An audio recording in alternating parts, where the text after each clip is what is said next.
ഈ ഒരു വീഡിയോയിൽ ഞാൻ നിങ്ങളുമായി പങ്കുവെക്കാൻ ഉദ്ദേശിക്കുന്നത് ഹിന്ദിയിൽ വായനയും അതുപോലെ തന്നെ അതിൻ്റെ അർത്ഥവും വായിക്കാനും പഠിപ്പിച്ചു തരുന്നതായിരിക്കും. അതുപോലെ തന്നെ അതിൻ്റെ അർത്ഥം ഞാൻ നിങ്ങൾക്ക് പറഞ്ഞു തരുന്നതായിരിക്കും. വീഡിയോ മൊത്തം കാണാനായിട്ട് ശ്രമിക്കുക. ഹിന്ദി വായിക്കാൻ ബുദ്ധിമുട്ടുള്ളവർക്ക് അല്ലെങ്കിൽ മനസ്സിലാക്കാൻ കഴിയാത്തവർക്ക് വേണ്ടി, അതുപോലെ തന്നെ ഹിന്ദി വായിച്ചിട്ട് മനസ്സിലാക്കാൻ ബുദ്ധിമുട്ടുള്ളവർക്ക് വേണ്ടിയും, അതുപോലെ തന്നെ ഇതിൽ തന്നെ ചെറിയ രീതിയിൽ നമുക്ക് ഗ്രാമറും അതായത് ഇതിലൊക്കെ ഉൾപ്പെടുത്തേണ്ട ചെറിയ കാര്യങ്ങൾ നമ്മൾ ഇതിൽ നമുക്ക് മനസ്സിലാക്കാൻ പറ്റുന്നതായിരിക്കും. വീഡിയോ മൊത്തം കാണാനായിട്ട് ശ്രമിക്കുക. അപ്പോൾ വീഡിയോയിലേക്ക് നമുക്ക് കിടക്കാം. ഓക്കെ. സോനൽ ചിടിയാക്കി കഹാനി. സോനൽ ചിടിയ എന്ന് പറഞ്ഞാൽ പക്ഷി. സോനൽ എന്ന് പറയുമ്പോൾ ഒരു പക്ഷിൻ്റെ പേരാണ്. ഓക്കെ. ഈ കഹാനി എന്ന് പറയുമ്പോൾ ഇവിടെ കഥ. സോനൽ ചിടിയാക്കി കഹാനി എന്ന് പറയുമ്പോൾ സോനൽ എന്ന് പറഞ്ഞ ഒരു പക്ഷിൻ്റെ കഥ എന്നതാണ്. ഈ കി എന്ന് പറയുമ്പോൾ അത് യുൻ്റെ അല്ലെങ്കിൽ യുടെ എന്നൊക്കെ അർത്ഥം വരും. ഓക്കെ. സോനൽ നാംകി. സോനൽ എന്ന് പേര് ഉള്ള, നാംകി എന്ന് പറഞ്ഞ പേര് വെക്കപ്പെട്ട, ഏക് ഒരു സുൻഹരി. സുൻഹരി എന്ന് പറയുമ്പോൾ സ്വർണ്ണ നിറത്തിലുള്ള അല്ലെങ്കിൽ സ്വർണ്ണ തവിട്ടായ അങ്ങനെയൊക്കെ അർത്ഥം വരും. ഓക്കെ. സോന എന്ന് പറയുമ്പോൾ സ്വർണം എന്നതാണ് ഉദ്ദേശിക്കുന്നത്. സുൻഹരി എന്ന് പറയുമ്പോൾ സ്വർണം പൂശിയ എന്നൊക്കെ അർത്ഥം വരും. ഓക്കെ. അതായത് ഇപ്പോൾ ചിടിയ എന്ന് പറയുമ്പോൾ എന്താ, സ്വർണ്ണ നിറത്തിലുള്ള പക്ഷി എന്നതാണ്. ഓക്കെ. ചിടിയ എന്ന് പറയുമ്പോൾ പക്ഷി. ഓക്കെ. സുൻഹരി ചിടിയ എന്ന് പറയുമ്പോൾ സ്വർണ്ണ നിറത്താലുള്ള ഒരു പക്ഷി ഥി ഉണ്ടായിരുന്നു. അതായത് ഇങ്ങനെയുള്ള ഒരു പേരുള്ള, അതായത് സോനൽ എന്ന പേരുള്ള ഒരു പക്ഷി ഉണ്ടായിരുന്നു. ഓക്കെ. സബ് ഉസെ, എല്ലാവരും. ഉസെ എന്ന് പറയുമ്പോൾ അവളെ അല്ലെങ്കിൽ അവനെ ആയിരിക്കാം. ഇപ്പോൾ സ്വർണ്ണ നിറത്തിലുള്ള ഒരു പക്ഷി ആയതുകൊണ്ട് ചിടിയ ഥി എന്ന് പറയുമ്പോൾ ഒരു പെണ്ണായിരിക്കാനാണ് ചാൻസ്. ഓക്കെ. അല്ലെങ്കിൽ പിന്നെ ഇവിടെ ഥ എന്നാണ് വരിക. ഓക്കെ. അപ്പം നമുക്കിത് അവളെന്ന് പറഞ്ഞ അർത്ഥം വയ്ക്കാം. ഓക്കെ. സബ് ഉസെ, എല്ലാവരും അവളെ, ബഹുത് വളരെയധികം, പ്യാർ കർത്തേ ഥേ അവളെ സ്നേഹിച്ചിരുന്നു. പ്യാർ കർത്തേ ഥേ എന്ന് പറഞ്ഞ സ്നേഹം. പ്യാർ എന്ന് പറഞ്ഞു കഴിഞ്ഞാൽ സ്നേഹം, കർത്തേ ഥേ ചെയ്തുകൊണ്ടിരുന്നു, ഥേ ചെയ്തുകൊണ്ടിരിക്കുകയായിരുന്നു. അതായത് ഥേ എന്ന് പറയുമ്പോൾ കഴിഞ്ഞ ഒരു കാലഘട്ടത്തെ, അതായത് ഭൂതകാലത്ത് സൂചിപ്പിക്കാനാണ് ഉപയോഗിക്കുന്നത്. ഓക്കെ. ബഹുത്ത് എന്ന് പറയുമ്പോൾ വളരെയധികം.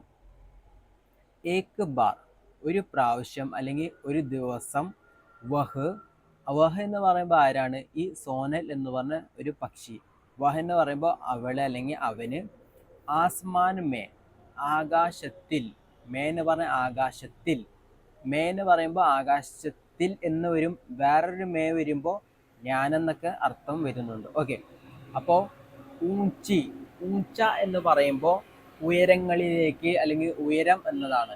ഇവിടെ നമ്മൾ ആസ്മാൻ മേ എന്ന് പറയുമ്പോൾ ആകാശത്തിന്റെ ഉയരങ്ങളിൽ എന്നതാണ് സൂചിപ്പിക്കുന്നത്, അല്ലെങ്കിൽ അതുപോലെ തന്നെ അർത്ഥമാക്കുന്നത്. ഓക്കെ. ചലി ഗൈ, പോയി. ചെല്ല എന്ന് പറയുമ്പോൾ നമ്മൾ സാധാരണ നടക്ക എന്ന് പറയും. അതെ, മലയാളത്തിലേക്ക് തനി വാക്കർത്ഥം നമ്മൾ വെക്കുമ്പോൾ ചെല്ല എന്ന് പറയുമ്പോൾ നടക്ക എന്നതാണ് ഉദ്ദേശമാക്കുന്നത്. പക്ഷെ ഇവിടെ ഊച്ചി ചെലിക എന്ന് പറയുമ്പോൾ ആകാശത്തിലേക്ക് പറന്നുപോയി എന്നതാണ് ഇത് ഈ വാക്കിൽ വരുന്ന അർത്ഥം. ഓക്കെ. അപ്പോൾ ആസ്മാൻമ എന്ന് പറയുമ്പോൾ ആകാശത്തിൽ, ഊച്ചി ചെലിക എന്ന് പറയുമ്പോൾ ആകാശത്തിന് മുകളിലേക്ക് ഉയർന്ന് പറക്കാൻ തുടങ്ങി. ഓക്കെ. സോനൽ ജോർസെ, ജോർസെ എന്ന് പറയുമ്പോൾ ഒച്ചത്തിൽ. ചീഖി, ചീഖ്ന എന്ന് പറയുമ്പോൾ ശബ്ദമുണ്ടാക്കുക അല്ലെങ്കിൽ അലറ എന്നൊക്കെ അർത്ഥം വരും. ഓക്കെ. അപ്പോൾ ചീഖ്ന, ചില്ലാന എന്ന് പറഞ്ഞ വാക്കിൻ്റെ അർത്ഥം എന്ന് വെച്ചാൽ ഒച്ചപ്പാടം, ബഹളം എന്നതാണ് സൂചിപ്പിക്കുന്നത്. ഇവിടെ നമ്മൾ അത്രയും ഡീറ്റെയിൽ ആയിട്ട് നോക്കണ്ട. ചീഖി എന്ന് പറയുമ്പോൾ ഒച്ച ഉണ്ടാക്കി അല്ലെങ്കിൽ ശബ്ദം ഉണ്ടാക്കി അല്ലെങ്കിൽ ബഹളം ഉണ്ടാക്കി. ഓക്കെ. ഉയ്മ, ഉയ്മ എന്ന് പറയുമ്പോൾ ഒരു ജാതി ഒരു സംസാരത്തിൻ്റെ ശൈലിയാണ്. അപ്പോൾ നമ്മളിപ്പോൾ ഒരു തീയിൽ തൊട്ടു അല്ലെങ്കിൽ തീ നമ്മുടെ ദേഹത്ത് അല്ലെങ്കിൽ ചൂട് പൊള്ളിയുമ്പോൾ അല്ലോ പഠിച്ചോനെ അല്ലെങ്കിൽ ദൈവമേ അങ്ങനെയൊക്കെ പറയില്ലേ. അപ്പോൾ അങ്ങനത്തെ ഒരു ഭാഷയാണ്. ഉയ്മ എന്ന് പറയുമ്പോൾ എൻ്റെ അമ്മ എന്നൊക്കെയാണ് അർത്ഥം വരിക. ഓക്കെ. ബച്ചാവ്, രക്ഷിക്കൂ. ഓക്കെ. ബച്ചാവ് എന്ന് പറഞ്ഞാൽ രക്ഷിക്കുക എന്നതാണ്. ഓക്കെ. സൂരജ് കി ഗർമി സെ, സൂരജ് എന്ന് പറയുമ്പോൾ സൂര്യൻ എന്നതാണ് അർത്ഥമാക്കുന്നത്. ഗർമി സെ, ചൂട് കൊണ്ട്. സൂരജ് കി, സൂര്യൻ്റെ. ഗർമി സെ, ചൂടിനാൽ അല്ലെങ്കിൽ ചൂടിനാൽ, ചൂട് കൊണ്ട്. ഇവിടെ നമ്മൾ ഗർമി എന്ന് പറഞ്ഞ വാക്ക് എങ്ങനെ വായിക്കുന്നത് നമുക്ക് ഇതിൻ്റെ അർത്ഥം നോക്കാം. ഗ എന്ന് പറഞ്ഞ എഴുതിയിട്ടുണ്ട്. ഈ മീൻ എഴുതിയിട്ടുണ്ട്. അതിനുശേഷം ഇങ്ങനത്തെ ഒരു ചിഹ്നം ഇവിടെ നിങ്ങൾക്ക് കാണാം. ഇങ്ങനത്തെ ഒരു ചിഹ്നം മുകളിൽ ഈ സൈഡിലേക്ക് വന്നിട്ടുണ്ട്. അപ്പോൾ വായിക്കുമ്പോൾ നമ്മൾ എങ്ങനെയാണ് വായിക്കേണ്ടത്? ഗ, അതിനുശേഷം ഈ ഒരു ചിഹ്നം, അതിനുശേഷം മീ എന്നാണ് വായിക്കുക. അല്ലെങ്കിൽ അല്ലാതെ നമ്മൾ ഗമീർ എന്ന് വായിക്കൂല. ഓക്കെ, ഗർമി എന്നാണ് വായിക്കുക. ഓക്കെ, അപ്പോൾ ഗർമി. ഓക്കെ, ഗർമി സെ ചൂട് കൊണ്ട് സോനൽ കാ സുൻഹര. സോനൽ എന്ന് പറഞ്ഞാൽ ആ പക്ഷിൻ്റെ സുൻഹര. സുൻഹര എന്ന് പറയുമ്പോൾ സ്വർണ്ണ നിറത്താലുള്ള ശരീരം ഝുലസ് ഗയ. ഝുലസ് എന്ന് പറയുമ്പോൾ കരിഞ്ഞു പോവുക എന്താണ് ഉദ്ദേശിക്കുന്നത്? ഫ്രൈ ആകുക. ഓക്കെ, ഝുലസ് ഗയ എന്ന് പറഞ്ഞാൽ കറുത്തുപോയി അല്ലെങ്കിൽ കരിഞ്ഞു പോയി എന്നൊക്കെ അർത്ഥം വരും. ഓക്കെ, ഗയ എന്ന് പറഞ്ഞാൽ കരിഞ്ഞു പോയി. ഓക്കെ, ഉസ്കെ സുൻഹരെ പങ്ക്, അവളുടെ ആ ചിറക്. ചിറക് ഏത് കളറിൽ? സ്വർണ്ണ നിറത്താലുള്ള ആ ചിറക്. സുൻഹരെ, സ്വർണ്ണ നിറത്താലുള്ള ആ ചിറക്. പങ്ക് എന്ന് പറയുമ്പോൾ ചിറക്. കാലെ പടുകെ, കറുത്തുപോയി. പഠന എന്ന് പറയുമ്പോൾ സംഭവിച്ചു എന്നതാണ്.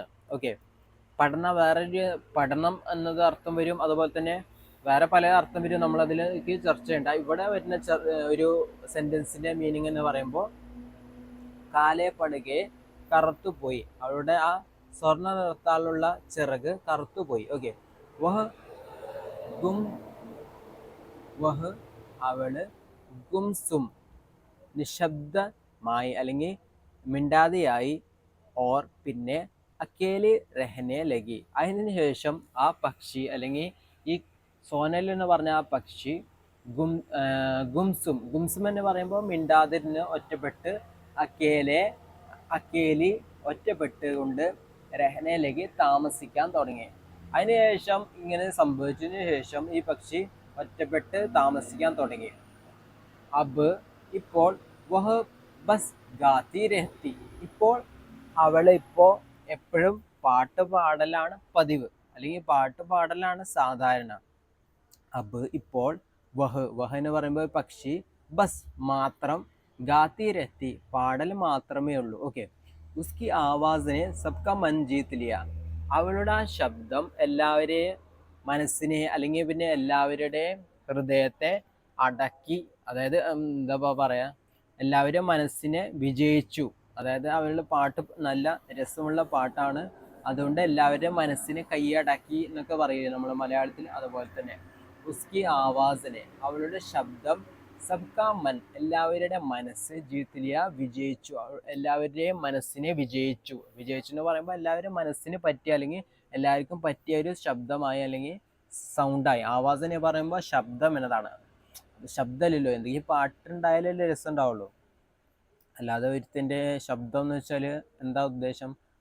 ഒരു പാട്ടിൻ്റെ ഈണം അല്ലെങ്കിൽ താളം അല്ലെങ്കിൽ സ്വരം എന്നൊക്കെയാണ് അർത്ഥമാക്കുന്നത്. ഓക്കെ, സബ്ക എല്ലാവരുടെയും, മൻ ജീത്തിലിയ മനസ്സിനെ വിജയിച്ചു എന്ന് പറയുമ്പോൾ മനസ്സിനെ കൈയടക്കി.